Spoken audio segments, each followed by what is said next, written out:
주님이 당하신 시험입니다. 그리고 그의 생애 내내 당하시는 시험입니다. 이 시험은 뭐냐 하면 사단이 예수께 와서 그가 감당해야 할, 그가 완성해야 할 메시아직, 메시아 사역을 그의 정체성으로 해결하라는 시험입니다. 그의 정체성은 뭐냐면 그는 하나님의 아들이십니다.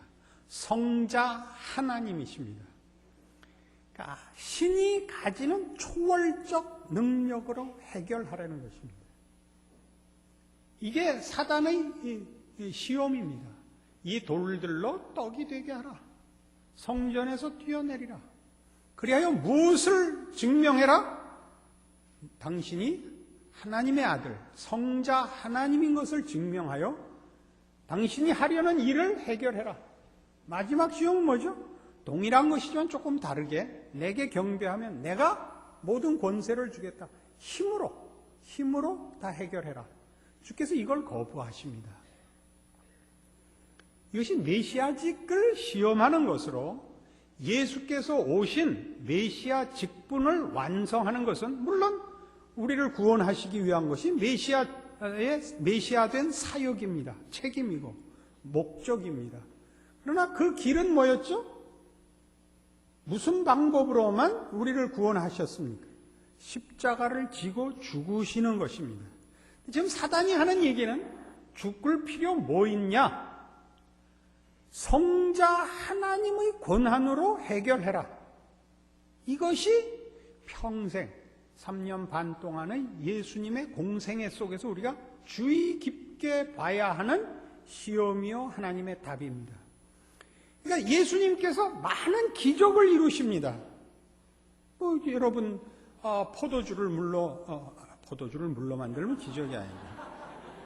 물로 포도주를 만들죠. 바다 위를 걸으시죠. 죽은 자를 살리시죠. 중풍병자를 고치시죠. 죽은 나사로를 살리시죠. 바다를 잠잠케 하시죠. 그러나 그 모든 것은 특별히 요한복음에서 잘 지적했다시피 다 뭐라고 되어 있죠? 표적이라고 되어 있습니다. 우리를 구원하러 오신 분이 하나님이다. 성자 하나님이다를 증언하고 있지 그 능력으로 십자가를 대신하시지 않았단 말이에요. 알아들으시는 거예요? 모르면 무조건 아멘이죠. 이게 얼마나 심각하냐 하면 세 번째 시험이 뭐였죠? 사단이 뭐라 그래요? 내게 절하면 만국을 다스리는 권세를 네게 주겠다. 그러니까 오늘날 어디까지 갔나 봐요, 기독교가. 뭐가 되자고요? 기독교인이 높은 자리를 차지하자는 거예요. 응? 고지론이라 그래요. 아주 쌍놈 새끼들이에요. 우리가 세상 권세를 가지면 기독교가 더 쉽게 증거된다는 건 예수님이 당하신 시험이고 물리치신 시험이고 뭐라 그랬다고요? 사단아 물러가라. 오직 여호와 하나님께만 경배하라에 위배되는 거예요. 돈을 벌면 더 하나님의 일을 잘할 수 있다고 어떤 개새끼가 그래요. 이건 기독교가 아니란 말이에요. 좀 정신들 차리고 예수를 믿으라고요. 예수님이 그의 제자들에게 너희는 나의 모든 시험에 함께한 자들이기 때문에 이 나라를 맡기는 거예요. 뭘 맡기 때문에? 그의 나라를 어떻게 세운다고? 세상 권세로 세우지 않는다는 거예요. 내가 어저께 오늘 이 설교할 생각만 하고도 까무러쳤어. 오늘은 확 되져도 좋아요. 내가 할 말하고 되져 버릴 거니까. 이걸 잊지 말아요. 제발 잊지 말아요. 한국교회는 완전히 이리 갔어요. 그죠? 우리가 더 높은 자리에 가자. 왜 대통령을 위해서 기도하는 거예요? 대통령이 예수 믿으면 이익이라고 누가 얘기를 해요? 누가? 언제 예수님이 우리 보고 높은 자리에 가고 돈 많이 벌고 능력 있으라 그래요? 언제나 성경이 하는 얘기는 겸손하고 작은 일에 충성하고 또 뭐예요? 난 까먹었어 지금 하다가. 충성하려는 게 충성. 충성은 뭐냐면 하나님이 시킨 일 하라는 거예요.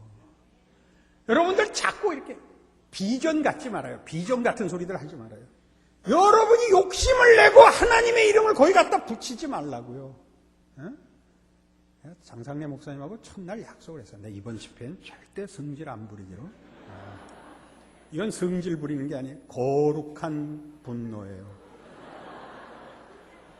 성질은 사람이 지랄을 떠는 거고, 이건 진리를 위한 성질이에요. 이건 생각을 해봐요. 다시 한번 생각을 여러분 자세히 해봐요. 예수님이 무슨 싸움을 싸웠는가? 그러니까 예수님이 십자가에 달리자 모두가 와서 뭘 조롱을 해요? 제자들이 왜 도망을 가요? 기대했던 메시아가 아니잖아. 능력을 가진 메시아가 아니잖아. 죽는데 무슨 대책이 있어요? 다 도망가 버렸죠. 그리고 예수를 십자가에 못 박은 자들이 자기네가 하는 일을 모르죠. 근데 왜 모르죠? 하나님의 아들 아니니까 참남죄를 저지른 사기꾼이라고 생각을 한 거예요. 뭐라고 놀렸어요? 네가 만일 하나님의 아들이거든 내려와 보라. 난 가끔 이제 목사들은 이 생각을 해요. 예수님이 당하신 일들을 자기가 당하는 이제 생각을 해요. 잘 가요. 잘 가다 십자가에 달렸는데 네가 만일 하나님의 종이거든 내려와 보라. 그럼 난 늘 내려와요. 그래 내려왔다. 귀싸대기 한 방 갈기고 다시 올라가. 우린 다 이렇게 예수 믿어요. 우리는 기독교를 정말 제대로 하나도 모르는 걸지도 몰라요. 그래도 하나님이 우리의 기도를 들으시고 우리의 신앙 고백을 받으세요. 나 정말 사실은 참 한심할 거예요. 그러니까 우린 은혜를 구해야 돼요. 잘난 척하면 안 돼. 기도를 설명을 하고 설교를 하는 건 기도가 아니에요. 기도는 뭐냐 하면 구걸하는 거예요. 기도의 가장 중요한 본질은 구걸하는 거예요. 왜? 우리는 아무것도 아니니까. 기도란 내가 할 수 없어서 이 일을 해결할 수 있는 유일한 분에게 도움을 간청하는 거예요. 이 기도를 가지고 설교를 하는 분들이 있어. 이 나라가 이래서 되겠습니까? 이 나라가 하나님의 나라가 돼야 옳습니다. 그런데 다들 잠자고 있고 전부 노래방이 나고 앉았고 찬송가 하나 제대로 부르는 사람이 없습니다. 이렇게 하지 마요, 여러분. 그건 목사만 할 수 있는 거예요. 기도할 땐 그렇게 안 하는 거예요. 기도할 땐 하나님이 나라를 불쌍히 여겨주십시오. 하나님께서 은총을 베푸사 모두의 마음에 주를 아는 지식과 주의 은혜를 구하는 경건하고 겸손한 마음을 주시옵소서. 이렇게 하고 모든 듣는 이들이 하나님 앞에 서 있는 기분을 가지게 해야 돼요. 이 선거 유세하는 거 같으면 안 돼요. 아시겠어요? 그냥 이 장로님들 공기도 할 때 조심하셔야 돼요. 너무 멋있게 해요. 설교할 게 없어. 기도할 때 다 해버렸어. 설교, 아까 한 기도와 전과 동. 그렇게 하지 마세요. 목사들은 이제 그 구약에 여러분이 선지서를 읽어보면 보이듯이 선지자들이 하나님의 말씀을 전하다가 자기가 없어집니다. 하나님의 말씀을 전하는 중개자로 내가 하나님의 말씀을 전하노라 하나님께서 말씀하시기를 이라고 하다가 없어지고 하나님이 직접 나와버려요. 없어지는 거예요. 중개자의 자리가 없어져요. 목사는 가끔이 아니라 사실은 언제나 이렇게 목사가 서서 말씀을 증언하지만 목사가 없어지는 거예요. 근데 목사가 살아있으면 잘못하는 거예요. 그러니까 듣는 분들도 오늘 우리 목사님 설교 참 은혜로웠다. 그러면 그가 말씀하시는 하나님 앞에 선 것이어야 돼요. 근데 이렇게 말하는 데는 아주 뒤집어져요. 오늘 목사님 설교 참 좋았습니다. 그럼 자기가 심사위원이 되는 거야. 그건 정말 건방진 얘기고 그건 해서는 안 되는 표현이에요. 신자끼리는. 그러니까 어느 날은 나빴다는 거 아니야. 지가 누군데 장로 하랩이라도 그 말은 하면 안 돼요. 그건 신성모독이에요. 목사와 장로의 무슨 권위를 차별화하자는 게 아니에요. 목사는 자기가 설교하면서 자기가 그 말씀을 듣는 성도예요. 목사가 마치 하나님 말씀을 대언하면서 지가 하는 것 같이 하나님은 없고 그 가운데를 가로막으면 안 돼요. 이게 천주교의 잘못이에요. 천주교는 성직자들이 예수 앞에 서서 성도들이 예수를 만나려면 이 성직자를 통해야 돼. 성직자가 들어가서 이 신부가 들어가서 예수님하고 말하고 나와서 이렇게 해라 저렇게 해라를 해. 이건 거의 2단이에요. 거의 1.99단이에요.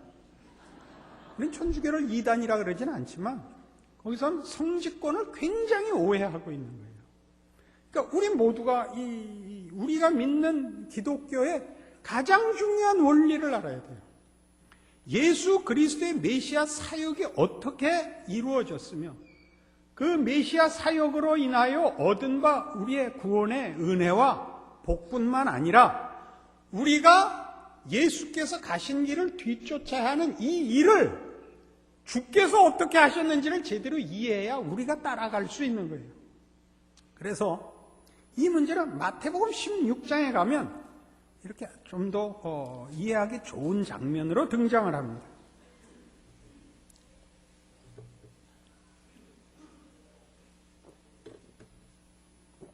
마태복음 16장 13절입니다. 예수께서 가이사랴 빌립보 지방에 이르러 제자들에게 물어 가라사대 사람들이 인자를 누구라 하느냐 가로되 더러는 세례 요한 더러는 엘리야 어떤 이는 예레미야나 선지자 중에 하나라 하나이다.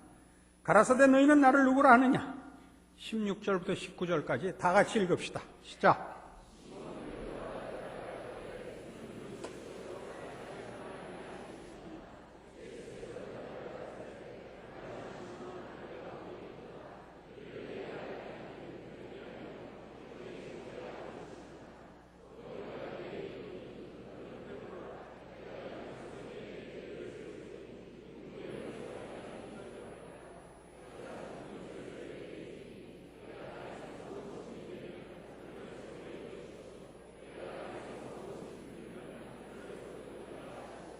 20절 같이 읽읍시다. 이에 제자들을 경계하사 자기가 그리스도인 것을 아무에게도 이르지 말라 하시니라.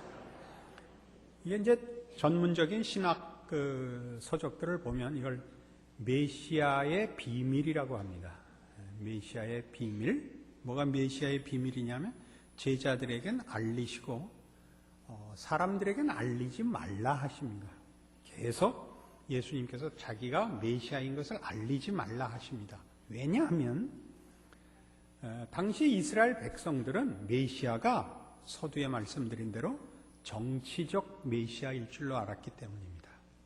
이스라엘을 정치, 경제, 사회, 군사적으로 회복하실 구원자로 올 줄로 알았고 예수님은 왜 오셨죠? 인간의 진정한 문제, 죄를 해결하러 오셨습니다. 그는 이제 십자가를 지고 죽어야만 되는데 세상 사람들은 예수를 붙잡아 왕을 만들려고 합니다. 그랬지요. 이 제자들은 이제 예수님이 누구인지를 알았으나 그들의 고백이 진실했음에 불구하고 결국은 그들도 다른 이스라엘 백성들과 똑같이 오해해서 예수님이 잡히시자 다 도망가고 말았던 것입니다. 여기에 18절부터 다시 봅니다. 또 내가 네게 이르노니 너는 베드로라. 내가 이 반석 위에 내 교회를 세우리니 음부의 권세가 이기지 못하리라. 내가 천국 열쇠를 네게 주리니 내가 땅에서 무엇이든지 매면 하늘에서도 매일 것이요 내가 땅에서 무엇이든지 풀면 하늘에서도 풀리리라. 라고 비로소 교회가 섭니다. 뭐 위에 교회가 서죠? 베드로의 신앙 고백 위에 섭니다. 그런데 베드로의 신앙 고백 위에 선다는 것은 베드로가 한 이 고백이죠. 주는 그리스도시요 살아계신 하나님의 아들이십니다. 라는 이 고백이 예전에도 그랬고 지금 시대도 그렇게 서두에 말씀드린 바와 똑같이 우리가 가지는 종교에 대한 자연인의 본성, 죄성의 본성으로 자꾸만 오해됩니다. 그러니까 우리는 이 고백을 어디에 더 강조점을 두느냐 하면 주는 그리스도시요 살아계신 하나님의 아들이십니다. 그 고백은 맞는데 그 고백을 이렇게 주먹을 쥐고 삭발을 하고 눈물을 흘리면서 한단 말이에요. 아니 그건 틀린 게 없는데, 그래서 이 고백의 내용은 없어지고 고백하는 자의 진심과 열정만이 남는다고요. 이 위에다가 교회를 세우는 것이 아니에요. 교회는 어디에 서느냐 하면 메시아가 누구냐? 예수 그리스도의 구원자 되심과 메시아 되심과 하나님 되시는 사실 위에 서는 겁니다. 그러니까 은평교회의 근거는 뭐냐? 하나님이시요 우리를 위하여 십자가를 지신 예수 그리스도의 진실하심과 은혜로우심과 전능하심 위에 이 교회가 성립되어 있는 겁니다. 여러분들의 열심이나 여러분들의 진심 위에 서 있지를 않습니다. 그러니까 구원은 하나님이 시작하시고 하나님이 이루시는 것입니다. 우리의 열심이 있으면 더 잘되고 우리의 열심이 있으면 방해받는 것은 아닙니다. 우리가 열심을 내고 신앙적인 순종을 하면 복을 누리고 신앙의 기적을 맛보며 주의 인도하심을 경험하게 되고, 우리가 불순종하고 게으르면 의도 터지면서 주님의 의지에 끌려갈 것입니다. 이 차이가 있지, 우리의 반응 여하에 따라서 구원이 되고 안 되고 더 부응하고 덜 부응하고도 없습니다. 여러분 생각해 보십시오. 교회 나오는 사람마다 다 열심을 가지고 있는 거 아닙니다. 물론 열심이 있어서 교회 나오는 사람이 그 정상이죠. 그러나 가정의 평화를 위하여 할 수 없이 나오는 사람이 절반입니다. 안 그렇습니까? 그 무엇으로도 해결할 수 없는 약점을 잡혀서 우리 사위만 해도 그래요. 우리 사위만 해도 제 딸과 결혼하기 위해서 교회 와서 세례받고 주일마다 꼬박꼬박 교회 나오죠. 아니면 결혼 못하겠습니까? 다 하나님의 뜻입니다. 그럼 우리가 볼 땐 답답하죠. 나와서 밤낮 조는 사람 있죠. 어떻게 이렇게 정확히 설교를 시작하는 시간에 딱 잠이 들었다가 끝나면 딱 깨는지 모르죠. 하나님의 은혜라니까요. 우리의 힘만으로 나왔다고 생각하시면 안 돼요. 그러니까 우리가 생각할 때는 나는 열심을 내고 나는 자원하고 나왔으니까 더 많은 복을 주셔야 되고, 저 사람은 억지로 나오니까 저 사람은 벌 줘야 된다라고 생각하는 것, 하나님의 은혜의 무한하심을 미처 모르는 겁니다. 우리가 열심을 내고 나오는 것 자체로 복이고, 설교를 맨정신으로 정신 차리고 들어서 그 말씀을 듣는 것이 복입니다. 보상은 이미 받는 겁니다. 나와서 졸면 그 사람만 손해보는 겁니다. 돈 내고 영화관에 들어가서 영화 보는데 졸면 그 사람만 손해지요. 재미없는 영화였으면 뭐 할 수 없지만. 그래서 이제 이 문제가 어디로 가느냐 하면 바로 이것, 신앙 고백 위에 서 있는데 그 신앙 고백이 고백을 하는 자의 열심이 초점이 아니고 고백의 내용이 초점이라 하는 것을 그 뒤에 이렇게 21절 이하에 소개합니다. 이때로부터 예수 그리스도께서 자기가 예루살렘에 올라가 장로들과 대제사장들과 서기관들에게 많은 고난을 받고 죽임을 당하고 제3일에 살아나야 할 것을 제자들에게 비로소 가르치시니, 베드로가 예수를 붙들고 간하여 가로되 주여 그리 마옵소서, 이 일이 결코 주에게 미치지 아니하리이다. 예수께서 돌이키시며 베드로에게 이르시되 사단아 내 뒤로 물러가라. 너는 나를 넘어지게 하는 자로다. 네가 하나님의 일을 생각지 아니하고 도리어 사람의 일을 생각하는도다. 여기서 왜 베드로가 사단이 됐는지 이제 아시겠죠? 이게 바로 예수께서 누가복음 22장 28절에 너희는 나의 모든 시험 중에 함께한 자들이므로 아버지께서 나라를 내게 맡기신 것 같이 나도 나라를 너희에게 맡겨 너희로 하늘 보좌에서 나와 함께 앉아 12지파를 다스리게 하려 하노라. 이게 연결되는 거잖아요. 어떤 시험? 마태복음 4장에서 당했던 그 시험 뭐죠? 네가 만일 하나님의 아들이거든 이 돌을 떡으로 만들어라. 성전에서 뛰어내려 보라. 바로 그거 아니에요. 내가 이제 십자가에 죽어야 한다. 주여, 그래서는 안 됩니다. 그러니까 바로 사단아가 되는 거예요. 아시겠어요?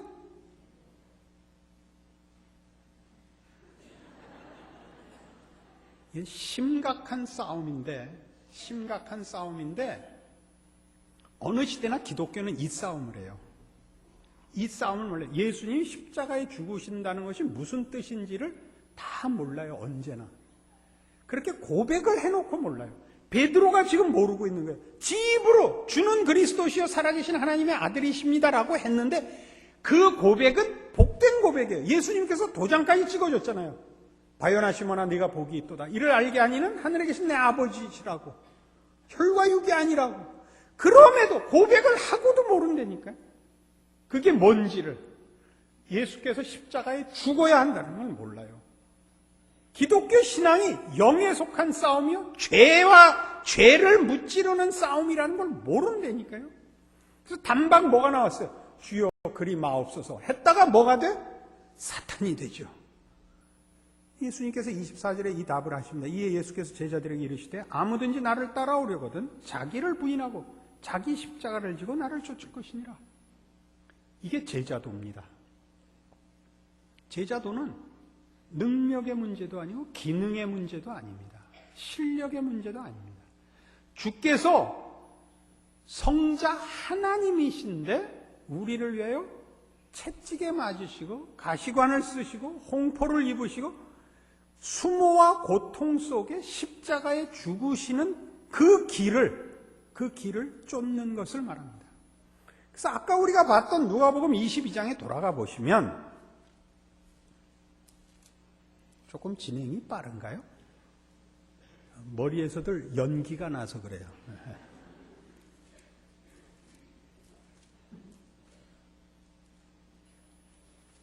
이 22장에서 아까 제자들이 싸웠고 주께서 하나님 나라의 질서는 다르다는 것을 가르치면서 특별히 뭘 강조했냐면 하나님 나라에서 높은 자는 세상에서 권력을 가진 자가 권세를 휘두르는 것과는 다르다. 하나님 나라는 그런 나라가 아니다. 하나님 나라는 평강과 의와 사랑의 나라입니다. 그렇죠? 그래서 31절에 이게 나오는 거예요. 시몬아 시몬아 보라.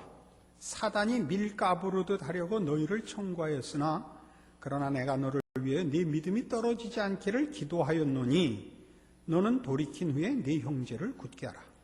저가 말하되, 이건 내가 읽으면 안 돼요. 33절을 여러분이 읽으세요. 여러분 마음이니까.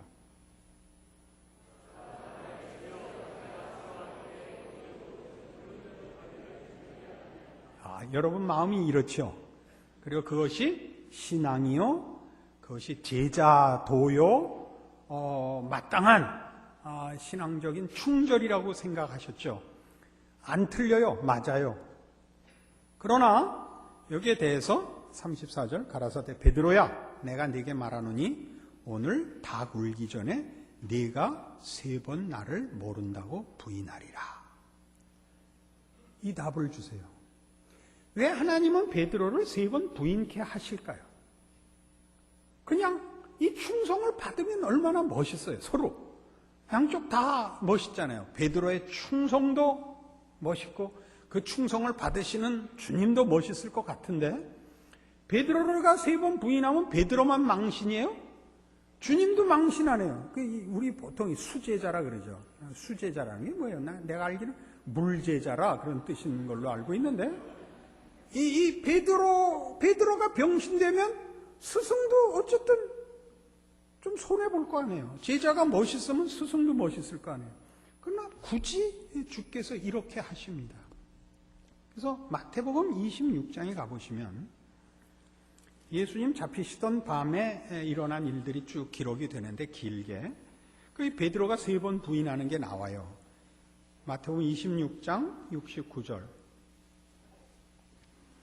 베드로가 바깥들에 앉았더니 한 비자가 나와 가로되 너도 갈릴리 사람 예수와 함께 있었도다 하거늘 베드로가 모든 사람 앞에서 부인하여 가로되 나는 네 말하는 것이 무엇인지 알지 못하겠노라 하며 앞문까지 나아가니 다른 비자가 저를 보고 거기 있는 사람들에게 말하되 이 사람은 나사렛 예수와 함께 있었도다 하며 베드로가 맹세하고 또 부인하여 가로되 내가 그 사람을 알지 못하노라 하더라.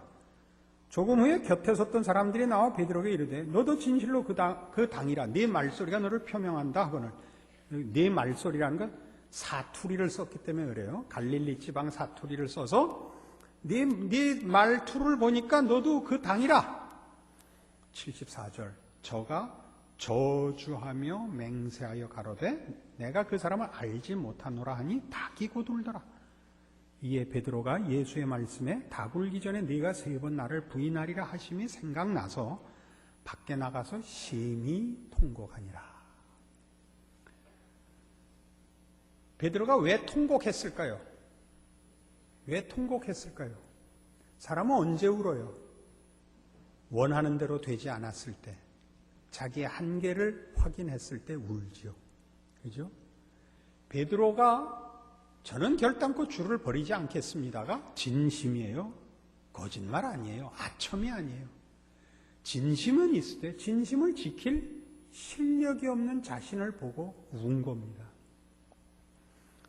여러분 신앙생활을 할 때 여러분이 얼마나 많은 신앙적인 진심과 헌신을 가집니까?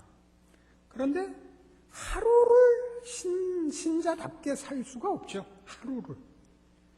그래서 사실은 울 수밖에 없습니다. 우리는.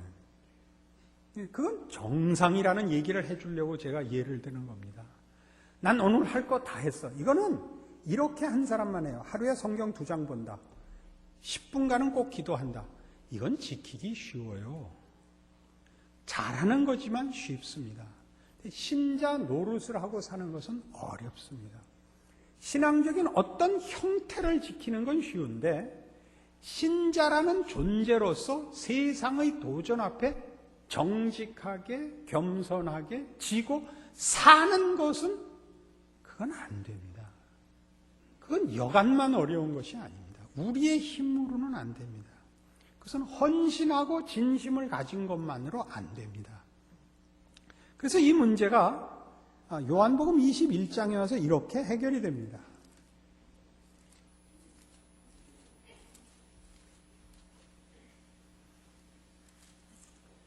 요한복음 21장 15절 부활하신 예수님이 갈릴리로 제자들을 찾아오신 장면입니다. 저희가 조반 먹은 후에 예수께서 시몬 베드로에게 이르시되 요한의 아들 시몬아 네가 이 사람들보다 나를 더 사랑하느냐? 왜 이렇게 물으셨냐면 우리가 오늘 읽은 누가복음에는 안 나왔지만 다른 복음서에는 다 주를 버릴지라도 나만은 이라고 큰 소리 쳤다고요. 그러니까 예수님이 말하자면 놀렸다는 거는 조금 불경합니다만은 그걸 꼭 짚으신 거예요. 네가 이 사람들보다 더 나를 사랑하느냐? 그때 뜻밖의 베드로가 이렇게 뻔뻔스러운 답을 해요. 가로되 주여 그러하외다. 내가 주를 사랑하는 줄 주께서 아시나이다. 이런 답을 해요. 베드로가 뭐가 달라지냐 하면요. 우리가 내놓을 수 있는 건 진심에 불과하고 능력이 있는 것은 아닙니다. 주께서 우리에게 당신을 알게 하시고 당신을 믿게 하셨으면 그 믿음을 지킬 힘은 주께서 주셔야 됩니다. 라는 답을 하는 겁니다. 이게. 그러니까 이미 여기서는 이 고백이 자랑이 아니요, 확신이 아니요, 기독교 신앙이 갖는 믿음이 어떻게 은혜와 묶여 있는가를 아는 겁니다. 그래서 주께서 가라사대 내 어린 양을 먹이라 하시고 또 두 번째 가라사대 요한의 아들 시몬아 네가 나를 사랑하느냐 하시니 가로되 주여 그러하외다. 내가 주를 사랑하는 줄 주께서 아시나이다. 가라사대 내 양을 치라 하시고 세 번째 가라사대 요한의 아들 시몬아 네가 나를 사랑하느냐 하시니 주께서 세 번째 네가 나를 사랑하느냐 하심으로 베드로가 근심하여 가로되 왜 근심했을까요? 옛날 생각나죠? 주여 이 일이 결단코 주께 미치지 못하리이다 그랬더니 사단아 물러가라 당했죠. 다 주를 버릴지라도 저만은 주를 지키겠나이다 했더니 닭 울기 전에 내가 나를 3번 부인한다 그랬으니까 이번에도 고백하는데 계속 자꾸 다시 물어보니까 아이고 은혜를 안 베푸실래나 보다 라는 걱정이 됐겠죠. 근심하여 가로되 주여 모든 것을 아시오매. 이 모든 것을 아시오매가 뭐가 포함된 거예요? 주여 제가 할 수 있는 건 주께서 알려주신 것 그겁니다. 믿음을 주셨으니 주를 알게 하셨으니 주께서 지켜주셔야 되지 저보고 지키라고 지금 그러시는 거면 안 됩니다. 가 포함되어 모든 것을 아시오매 내가 주를 사랑하는 줄 주께서 아시나이다. 여러분이 신앙적인 어떤 헌신이나 열심이 생기거든 그것은 귀하고 중요한 것입니다. 그때도 언제나 은혜를 근거해서 여기서 말하는 은혜는 은혜를 구하는 마음으로 주께서 이 소원을 주셨으니 이루게 하옵소서. 이렇게 해야지 나는 이렇게 열심히 하는데 넌 뭐야? 이건 안 돼요. 그러니까 교회를 다스리는 이제 어른이 되면 장로가 되고 권사가 되고 집사가 되면 뭘 알아야 되느냐 하면 한 성도가 예수를 믿어서 깊은 또 높은 또는 확실한 믿음의 자리까지 성장하는데 많은 시간과 과정이 필요하다는 걸 알아야 돼요. 그래서 그를 처음부터 다그쳐서 단시간 내에 뭘 만들려고 그러면 안 돼요. 쉽게 나를 봐. 난 이렇게 했더니 됐어. 이러면 안 돼요. 이 베드로를 쓰기 위해서 주께서 그를 3번 부인하는 자리를 허용하십니다. 뭘 확인하려고? 네가 믿고 고백하는 모든 것이 내가 너에게 알려준 것이요. 네가 그 은혜를 입은 것이요. 네 고백을 실천하려면 똑같이 나로부터만 능력을 구하여야 되는 것이지 네 지식과 네 열심과 네 충성이 신앙을 알게 했고 신앙을 성취하게 하는 것 아니다 를 분명히 못 박은 다음에야 베드로를 써요.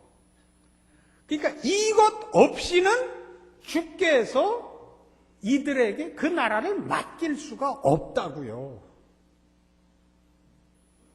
근데 지금 한국 교회는 부흥기는 언제나 그렇습니다. 역사적으로 부흥 시대에는 17세기, 18세기 미국의 부흥 시대를 보면 이게 그만 부흥을 하면 사람들의 그 본성은 그 원인과 방법에 초점을 둬요. 어떻게 해서 이 결과가 나타났느냐를 은혜에 의한 것이라는 걸 잊고 이렇게 했더니 됐더라, 저렇게 했더니 됐더라가 돼요. 그래서 다 방법을 쫓아다녀요. 방법을.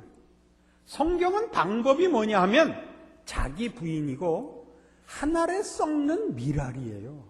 그러니까 세상적으로 얘기하면 방법이 없어요. 뭐만 있죠? 은혜만 있어요. 하나님이 하시겠다고 한 이상 되는 것이지 우리가 열심을 냈더니 하나님이 도움을 받으시고 우리가 다 도망갔더니 하나님도 망했다는 말이 안 되는 거라고요. 그런 거는 기독교가 아니에요. 근데 전부 거기에 너무 휩쓸려 다녀서 말하자면 교회가 크면 능력 있는 목사, 성공한 목회가 되고 교회가 작으면 무능한 목사, 실패한 교회가 되는 그런 말들을 하는데 아주 미치겠어요. 다 잡아 죽일 작정이에요. 벌써 여러 죽였는데 몇 안 남았어요. 이제 그 몇만 더 죽이면 한국교회 이 사탄들이 다 죽을 거예요. 이거 안 돼요. 이거 절대 안 돼요. 여러분 성도들 마음속에 절대 그 생각을 가지시면 안 돼요. 나는 뭘 잘못했길래 하나님이 마음껏 주를 위해서 일할 수 있는 은혜를 안 베푸시나? 나는 아프고 무능하고 돈도 없고 실력도 없으니 나 같은 건 쓸데없이 그렇게 생각하면 그게 죄예요. 하나님의 능력을 무시하는 거예요. 나는 이만큼 했으니 나만큼 한 사람이 있으면 나와보라 그래. 이거 죄예요. 하나님이 자기를 쓰는 줄을 모르는 거예요. 이 문제는 이렇게 베드로에게만 나타난 게 아니라 사실은 성경에 구약에서는 특별히 다윗에게서 나타나고 다윗의 생애는 아주 중요해요. 모세가 그래요. 모세는 간단하게 설명을 하면 40년 동안을 바로의 왕자로 크잖아요. 왕궁에서 왕자로 크잖아요. 그 다음에 미디안 광야에 가서 40년을 썩죠. 80세의 부름을 받아요. 우리 세상적인 사고방식으로는 뭐라고 얘기를 하냐 하면 주로 40년 동안 최고의 학문을 배우고 40년 동안 미디안 기도원에서 영성을 훈련받은 후에 하나님이 불렀다 그래. 개수작 떨지 말라. 그게 아니고 장 목사님 혹시 이 개수작 떨으셨어요? 안 떨었어요? 아유, 물어보고 하는 건데 말을 해놓고 깜짝 놀랐어요. 그게 아니고 바로에게서 배운 40년이 아무짝에도 쓸모없다 그런 뜻이에요. 그걸로 뭐 했냐면 애국 관원 하나 죽인 것밖에 할 게 없었어요. 백성을 구한 게 아니라. 그래서 쫓겨나서 미디안 광야에 가서 40년을 써서 80세가 됐으니까 끝장났죠. 그때 불러요. 무슨 뜻이에요? 하나님이 쓰겠다 하면 그 지팽이가 늙은 지팽이거나 쌩쌩한 지팽이거나 상관이 없다 이거예요. 모세를 보는 눈을 모르면 안 돼요. 성경에 나오는 인물은 하나님이 써서 그 일을 한 거지 그 사람이 특별나서 그 일을 한 거 아니에요. 알아요? 몰라? 하여튼 거울을 봐요. 오늘 집에 가면 자신이 나는 아무짝에도 쓸모없구나 이렇게 생각하면 거울을 깨버리세요. 사탄아 깨져라. 우리 안에 조건이 없어요. 하나님이 하시겠다고 했기 때문에 지금 이 구원이, 이 소망이 우리의 믿음이 있는 거예요. 하나님이 그렇게 하셨다고요. 응? 예수 그리스도 안에서 그리스도를 십자가에 못 박아 분명한 증거를 제시했다고요. 역사적으로. 결론에 가기도 전에 성질이 나버려갖고 큰일 납니다. 그래서 바울을 바울을 부를 때 어떻게 부르냐 하면 그건 가말리엘 문화에서 컸어요. 그러니까 뭐랄까요. 하버드 나왔어요. 사근동 하버드 말고 저기 보스턴에 있는 하버드 나오고 거기다가 그는 히브리인 중에 히브리인이에요. 베냐민 지파예요. 그 모든 율법을 지킨 자예요. 그리고 로마 시민권자예요. 굉장하죠. 근데 그 바울을 부를 때 어떻게 부르냐 하면 스데반 죽이고 불러요. 스데반은 성경에서 묘사된 인물 중에 최고의 인물이에요. 그는 어땠다고요? 죽을 때에도 그 얼굴이 천사같이 빛났어요. 죽을 때 천사같이 빛났으면 살아있을 때는 어쨌든 거예요.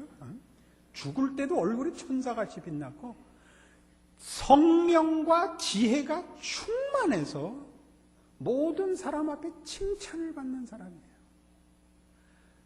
근데 베드로가 설교했을 때 3,000명이 회개했는데 스데반이 설교할 때 다 돌 던져서 죽여버렸어요.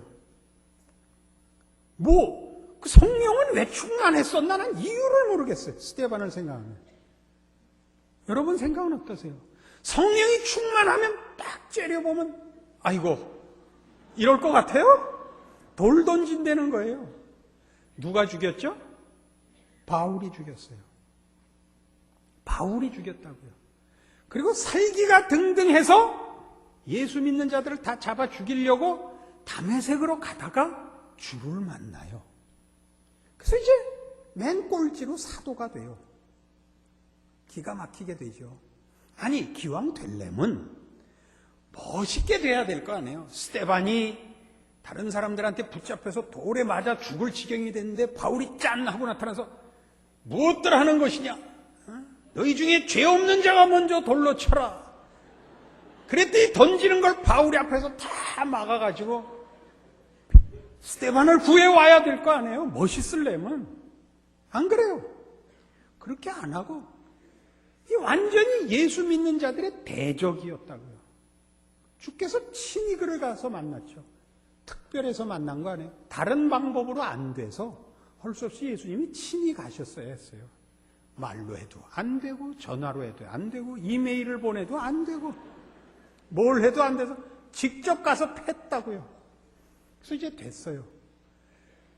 왜 그렇게 했느냐? 바울에게 이제 맡겨야 할 일이 너무 많기 때문에 그가 딴 생각할까 봐. 그래서 고린도후서 1장에 가면 사도 바울이 친히 이 말을 해요. 고린도후서 1장 8절. 고린도후서 1장 8절. 형제들아, 우리가 아시아에서 당한 환난을 알지 못하기를 원치 아니하노니 힘에 지나도록 심한 고생을 받아 살 소망까지 끊어지고 우리 마음에 사형 선고를 받은 줄 알았으니 이는 우리로 자기를 의뢰하지 말고 오직 죽은 자를 다시 살리시는 하나님만 의뢰하게 하심이라. 바울을 부를 때부터 일단 허리를 하나 뿜질러 놓은 거거든요. 할 말이 없죠, 늘. 스데반을 죽인 사람인데 무슨 할 말이 있겠어요. 그런데도 그것 갖고도 부족해서 늘 바울이 그 하나님의 종으로 사역하는 동안 내내 하나님이 뭘 하냐 하면 이 위험 속에 몰아넣어서 세상의 것에 대하여 기대를 하거나 도움을 받을 생각을 원천봉쇄를 했대요. 저는 뭐 아시는 분은 아시겠지만 욕 잘하는 목사로 이렇게 소문이 나 있습니다. 저는 욕을 하는 것은 아닙니다. 욕이라는 것은 그 상대방의 인격과 또는 관계를 다 포기하는 또 그 저주하는 것을 욕이라 그러고, 제가 하는 것은 성령의 강력한 개입을 구하는 비명이라 이렇게 이해하시면 좋습니다. 아주 속상할 때가 있어요. 진리가 왜곡되고 기독교의 본질이 왜곡되는 부분에 이르면 참을 수 없는 비명이 날아와요. 이런 부분이 그래요. 그러니까 우리가 얼마나 이제 예수 믿는 사람들이 이런 사람들을 위인화하냐 하면, 미국 이름 중에 제일 많은 것은 존이에요. 요한이죠. 그 다음에 피터, 베드로, 그리고 바울이에요. 폴 해서 바울이죠. 바울, 요한, 요셉, 이런 사람들 다 이제 좋아하는 이름인데, 그 좋아하는 이유가 그들이 하나님 앞에 쓸모 있었다고 생각하는 것이라면 안 돼요. 쓰임을 받았다고 생각하면 좋아요. 그 쓰임을 받았다면 요한이나 바울이나 나나 차이가 없는 거예요. 하나님에 의해서 하나님이 당신의 의로우심과 진실하심과 은혜로우심으로 펼치시는 일이지 그들이 있어서 된 건 아니란 말이에요. 아시겠죠? 그들 없었으면 못했다는 아니에요. 그건 에스더에 나오잖아요. 모르드게가 에스더 보고 뭐라 그래요? 이 일을 위하여 네가 왕비 됐는 줄도 모르지 않느냐. 그럼 네가 안 해도 하나님은 다른 방법으로 그의 백성을 구하실 것이라. 그래요. 세례 요한도 그러죠. 이 독사의 자식들아, 누가 너희들로 회개하여 임박한 진노를 피하라 하더냐? 마음속으로 너희가 아브라함의 자손이라고 생각지 말라. 하나님이 능히 이 돌들로도 아브라함의 자손이 되게 하실 수 있으리라. 그렇습니다. 누가 있어야 되고 어떤 조건에 있어야 된다고 생각하는 건 기독교를 하나도 모르는 소리입니다. 하나님이 하시려고 작정을 해서 오늘날 우리가 여기 있고, 그리고 결국 영원한 나라에 갈 것이요 14만 4천으로 표현되는 하나님의 백성들이 하나도 남김없이 하나님의 구원의 반열에 서고 그 영광을 찬송할 것입니다. 우리의 삶의 어떤 경우와 어떤 조건 속에 있을 때라도 자신과 세상을 보지 마시고 이 성경에 기록되어 있고 나를 여기까지 인도하시고 내 입술에 고백해 하신 신앙 고백의 내용의 주인이신 하나님의 진실하심을 근거로 하여 언제나 믿음 위에 굳건히 서 있으셔야 됩니다.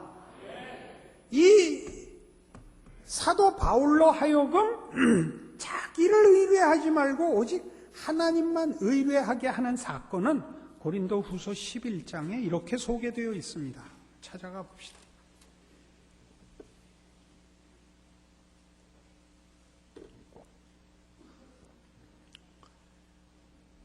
고린도 후서 11장 23절 저희가 그리스도의 일꾼이냐? 정신없는 말을 하거니와 나도 더욱 그러하도다. 내가 수고를 넘치도록 하고 옥에 갇히기도 더 많이 하고 매도 수없이 맞고 여러 번 죽을 뻔하였으니 유대인들에게 40에 하나 감한매를 5번 맞았으며 3번 태장으로 맞고 1번 돌로 맞고 3번 파손하는데 일주야를 기품에서 지냈으며 여러 번 여행에 강의 위험과 강도의 위험과 동족의 위험과 이방인의 위험과 신의 위험과 광야의 위험과 바다의 위험과 거짓 형제 중의 위험을 당하고 또 수고하며 애쓰고 여러 번 자지 못하고 줄이며 목마르고 여러 번 굶고 춥고 헐벗었노라. 이게 그러니까 사도 바울의 평생 동안 일어난 일인 거예요. 이게 1, 2년 하고 막 그만둔 게 아니라고요. 40에 하나 감한매라는 것은 유대인들의 형법에 사형이 있어요. 사형 제도가 있는데 사형을 시키지 않고 최고로 주는 벌이 39대 때리는 매예요. 그러니까 40대부터는 죽을 수 있기 때문에 39대까지밖에 못 때려요. 그걸 몇 번 맞았다고요? 5번 맞았대요. 5, 9, 45, 5, 35, 195대. 그죠? 그러니까 이거 맞으면 1년 이상 몸조리를 해야 회복이 되거든요. 그러니까 이거 5번 맞았으니까 적어도 5년에서 10년은 그러니까 1년 사이든가 2년 사이든가 맞아야지 같은 해에 2번 맞으면 죽어버려요. 그 다음에 3번 태장으로 맞았대요. 태장이란 건 또 다른 매질이에요.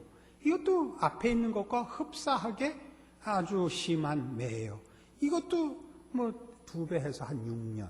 앞에 거 10년, 뒤에 거 6년, 16년. 여러 번 여행에 강의 위험과 강도의 위험과 동족의 위험과 이방인의 위험과 신의 위험과 가는 곳마다 위험해요. 동족들은 이 바울을 뭐라 그러죠? 동족을 배반한 팔아먹은 매국노라고 치부했어요. 예수 믿는 것이 유대인들에게는 자기네 종교를 버리고 자기네 동족에서부터 나간 취급을 받았어요.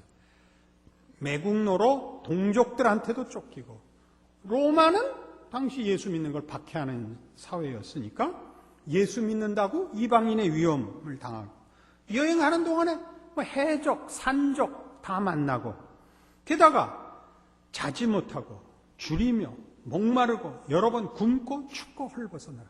평생 이 고생을 했는데 이 고생 위에 12장 7절 여러 계시를 받은 것이 지극히 크므로 너무 자고하지 않게 하시려고 내 육체의 가시 곧 사단의 사자를 주셨으니 이는 나를 쳐서 너무 자고하지 않게 하려 하심이니라. 이것이 내게서 떠나기 위하여 내가 3번 주께 간구하였더니 내게 이르시기를 내 은혜가 네게 족하도다. 이는 내 능력이 약한 데서 온전하여 짐이라 하신지라. 이러므로 도리어 크게 기뻐함으로 나의 여러 약한 것들에 대하여 자랑하리니 이는 그리스도의 능력으로 내게 머물게 하려 함이라. 그러므로 내가 그리스도를 위하여 약한 것들과 능력과 궁핍과 핍박과 곤란을 기뻐하노니 이는 내가 약할 그때 곧 강함이니라. 약할 때 강하대요. 기가 막힌 고백을 하죠.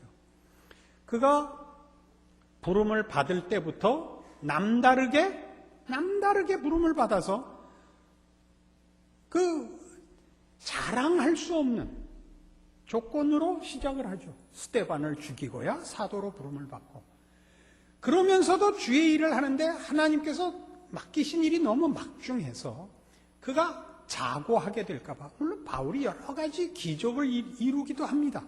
그러나 자고하지 않게 하려고 바울이 남다른 것이 아니라 하나님의 일꾼이라는 걸 본인이 오해하지 않게 하려고 뭘 하게 했다고요? 아시아에서 당한 고난들, 아까 고린도후서 11장 28절 이하에서 본 40에 하나 가만매를 5번 맞고 3번 태장으로 맞고 여러 번 여행에 이런저런 위험을 당하고 굶고 춥고 헐벗고 외에 또 뭐가 있었냐면 그 몸에 사단의 가시를 준 거예요. 이게 뭔지 우리는 몰라요. 어느 성경에서는 너희가 눈이라도 빼서 나를 주었으리라 하는 표현 때문에 안질이었을 것이라 그렇게 이해하는 분들도 있고, 또 다른 표현에 내 몸에 너희를 시험하는 것이 있다라는 표현을 쓴 적이 있는데, 그 시험한다는 것이 간질이라는 병과 그 어근이 같습니다. 그래서 이것이 간질이었을 것이다 라고 추측을 하는 학자들도 있습니다. 그건 다 추측입니다. 그런데 바울이 성도들이 볼 때 시험 받을 만한 어떤 병을 몸에 갖고 있었던 것 같고, 그러면 안질보다는 간질이 더 그랬을 것 같아서 간질이었을 것이라가 이제 강력한 그 추측인데, 이런 뜻이죠. 이제 말씀도 잘 전하고 병도 고치고 후딱 디비져서 계거품을 품고 부들부들 떨면 누가 은혜를 받겠어요? 그러니까 바울이 자신을 위해서가 아니라 내가 주의 말씀을 전하는데 내가 이렇게 못나면 이런 병을 갖고 있어. 야, 남 고치지 말고 네 병이나 고쳐라. 그럴 거 아닙니까? 네 주님이 뭐라고 대답했다고요? 내 은혜가 네게 족하도다. 이는 내 능력이 약한 데서 온전하여짐이라. 자, 우리 성도들 중에 제일 많은 시험을 받는 이들이 누구죠? 자랑할 게 없는 사람들이죠. 이 성경 말씀을 꼭 기억하세요. 자랑할 게 있는 사람이 훨씬 위험하다는 걸 아셔야 됩니다. 자랑할 게 있으면 그것이 본인의 자기 증명이 될 위험성이 굉장히 큽니다. 아주 조심하셔야 됩니다. 여러분, 지금 신앙생활이 예전에 우리가 배고플 때 60년대보다 지금 잘 살게 돼서 신앙이 더 좋아졌나요? 그렇지 않습니다. 그때는 정말 목숨을 걸고 신앙생활을 했습니다. 지금은 놀맨놀맨하죠. 그래도 그때 집 팔아서 낸 헌금보다 지금 놀맨놀맨 내는 헌금이 더 많아서 교회는 컸습니다. 그러나 신앙은 그 정절에 있어서, 깊이에 있어서 지금이 예전만 못합니다. 오직 하나 나아지는 건 뭐가 있냐면 성경에 대한 이해와 하나님의 인도하심과 가르침에 대한 이해는 분명히 앞서 있습니다. 더 많은 연구가 진행됐기 때문입니다. 그러나 그것을 예전 성도만큼 열심히 지키느냐는 그건 각자 생각하셔야 됩니다. 그리고 대부분이 처해 있을 어려움을 현실로 가지고 사시는 성도들이 가져야 할 것은 지금 주시는 이 답을 아멘으로 받으셔야 됩니다. 내 은혜가 네게 족하도다. 이는 내 능력이 약한 데서 온전하여짐이라. 여러분, 목사가 돼서 성도들을 목회하는데 제일 크게 감동받는 게 무엇이냐? 아무 감사할 것이 없고 불평밖에 할 것이 없어 보이는 교우가 진심으로 교회를 지키고 주 앞에 나와 감사하는 모습을 볼 때 가장 크게 감격합니다. 여러분, 더 많이 가지셨으면 많이 가지신 값을 하십시오. 건강을 더 가지셨고, 지혜를 더 가지셨고, 권세를 더 가지셨고, 재물을 더 가지셨습니까? 가지신 것이 부끄럽게 사용되지 않도록 신앙생활 하셔야 됩니다. 주께서 약한 데서 온전케 하시는 능력에 동참하십시오. 여러분이 가진 것이 약한 것에 불과하다는 걸 알아야 됩니다. 여러분이 다 채우라는 것 아니고, 여러분이 아무리 많은 헌금을 하고 아무리 많은 시간을 내도 하나님께서 그것을 오병이어로 사용하셔야 5,000명이 남고 12광줄이 채우는 겁니다. 여러분이 하나님의 일을 다 할 수는 없습니다. 그러나 여러분의 진심은 언제나 나의 이 부족한 진심에 하나님이 기적으로 결과하신다는 신앙의 자세로 덜 가졌던 더 가졌던, 덜 배웠던 더 배웠던, 낮은 자리에 있던 높은 자리에 있던 바로 이 하나님, 어떤 하나님? 나를 위하여 이 예수 그리스도를 십자가에 못 박으신 하나님, 그 예수 안에서 모든 것을 이루시는 하나님, 그 하나님의 은혜로 인하여 나로 하여금 저 베드로와 동일하게 주는 그리스도시요 살아계신 하나님의 아들이십니다를 고백하게 하신 하나님, 그 고백을 나에게 결과로 이루시는 하나님을 믿는 기쁨과 감사와 믿음으로 살게 하신 인생인 것을 이해하는 믿음 위에 선 여러분의 삶이어야 합니다. 이걸 주시면, 저걸 해 주시면, 이렇게 되면 이라는 단서를 붙이는 것은 물론 우리의 현실 속에서 가능한 요구들입니다. 그러나 기독교를 눈에 보이는 결과를 얻기 위해서 다 써먹지 마십시오. 하나님은 그 현실상의 부족한 것을 채워주실 것입니다. 그리고 그렇게 하여 사실은 더 큰, 보이지 않는 영원한 소원을 가지도록 인도하실 것입니다. 보이는 것을 얻은 것으로 끝내지 마시고, 보이는 것을 얻은 것으로 차별하지 마시고, 더 깊이, 더 높이, 영원히 우리를 찾아오시고 우리의 입술에 신앙 고백을 허락하신 하나님의 진실하심과 영원하심과 전능하심과 복되심과 자비로우심과 은혜로우심을 확인하여 이 하나님을 의지하며 이 하나님이 나를 찾아오셨으며 이 하나님을 아버지라 부르게 된 사실에 근거한 인생을 사는 자의 힘과 자랑과 믿음으로 감사와 찬송의 생활을 하는 여러분들 되시기를 바랍니다. 기도하십시다.